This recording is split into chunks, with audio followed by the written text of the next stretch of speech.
Tom does not exist. He never has. He's a few hundred drawings replayed at 24 frames a second, animated by people who, in a lot of cases, aren't even alive anymore. There's no cat, there's no door, there's no weight to him. None of this is real. And yet, the moment he grabs that latch and swings himself down, you feel it. You feel the pull in his arms, you feel the floor catch him, you believe him. This episode is all about how that belief gets built, one drawing at a time.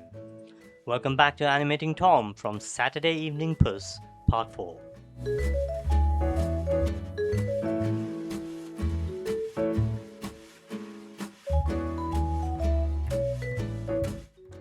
What you're watching here is the in-between work. The keys went down in the last episode. The work now is the connective tissue, and it's where animation either earns the audience trust or quietly loses it. The trick is leverage. Tom isn't just dropping, he's grabbing the door latch and using it, pulling down so he can push up. The latch isn't a prop, it's his pivot point. Every time you've grabbed a door frame to swing yourself around a corner, you were doing the same thing. He's doing it because I'm asking him to feel like a body in a room governed by laws he has no actual relationship with. The other thing I'm watching here is the arc. If you track the tip of his nose through this leap and drew a line behind it, that line should be a clean curve. Not a zigzag, not a stutter, a curve. Here's the quiet truth. The eye knows when something doesn't move along the curve, even when the conscious mind has no idea what it's looking at. We don't watch animation frame by frame, we feel its trajectory. A jagged arc reads as a glitch in the world before we can name what's wrong. Most of what makes this leap work, you'll never consciously see.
Now, the landing.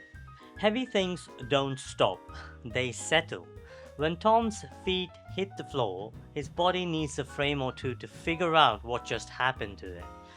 His knees fold, his torso compresses, his weight redistributes. We call that squash. A few frames later, when the floor pushes back, he stretches. Squash and stretch, the two oldest words in the animation vocabulary.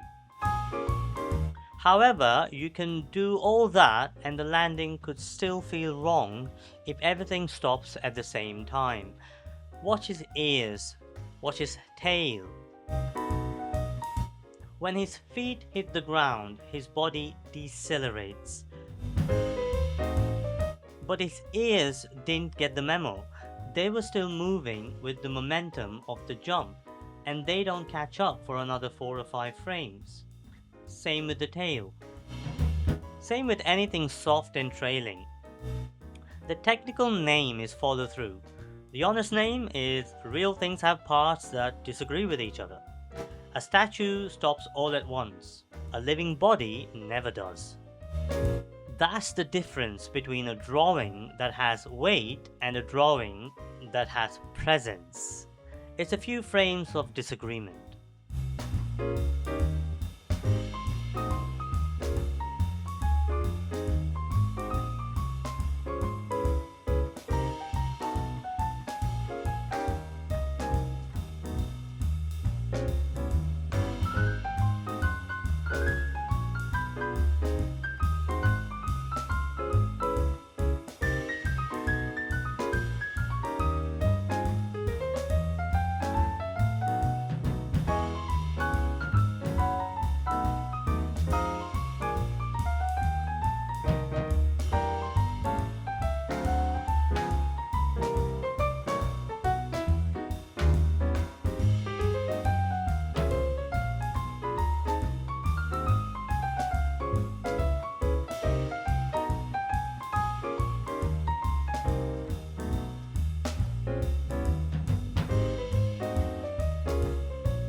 As mentioned before, this scene is borrowed from a 1950 short called Saturday Evening Puss. Hanna and Barbera, Scott Bradley on music. It's one where Mammy Two Shoes, the owner, leaves the house for a card game and Tom invites his friends over for a jazz party. He plays piano with his toes, one of the best timed pieces of animation in Hanna-Barbera era. It's also one of the only Tom and Jerry shorts where Mammy Two Shoes' face is shown on screen, just for a moment. She comes home, the music dies, and the party scatters. The history of this short is also the history of how it kept getting changed. In the 1960s, Mammy Two Shoes was reanimated and revoiced for television, replaced in some versions by a young white woman. The version of this cartoon we grew up with is almost certainly not the version that aired in 1950. When you sit down to study the master's work has been quietly rewritten more than once. Studying the original is, in part, an act of paying attention to what someone else tried to make disappear.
out of the landing into the strut.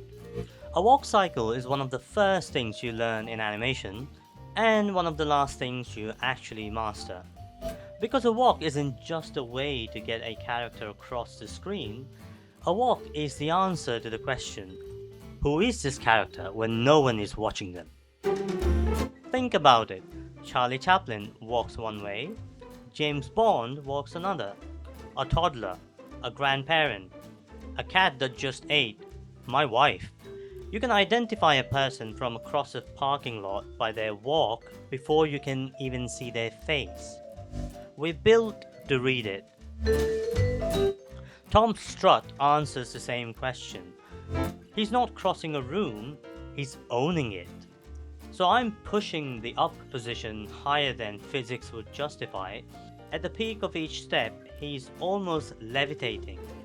There's a frame in there where both feet are off the ground and he is technically flying.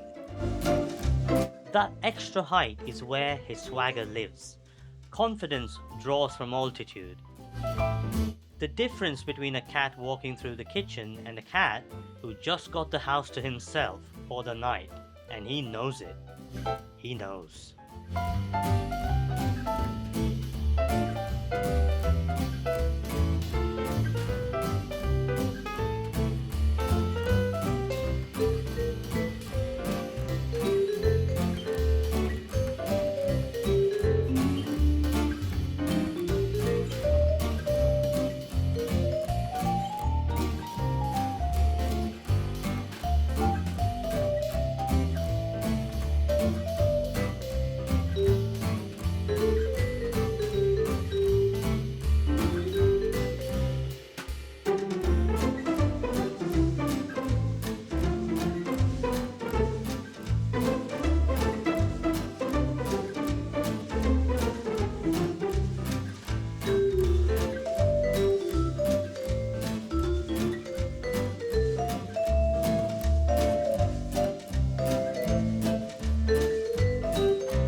Right here, 1555. This is the frame I'd save if the file got corrupted and I could only keep one. Completely compressed face, wide eyes, that exact specific kind of mischief he was built to express. A smear frame. It flashes by in a less than 1/10 of a second, you don't see it, but you feel it. Most of animation is invisible work. Every now and then, a single frame is doing the heaviest lifting in the scene. This is one of them. Scrub back and find your own favorite, drop the timestamp in the comments. Tom still doesn't exist, not really, but by the end of this scene, he'll have weight. He'll have a personality. He'll have a strut. That's the trick, that's all of it. See you in part 5.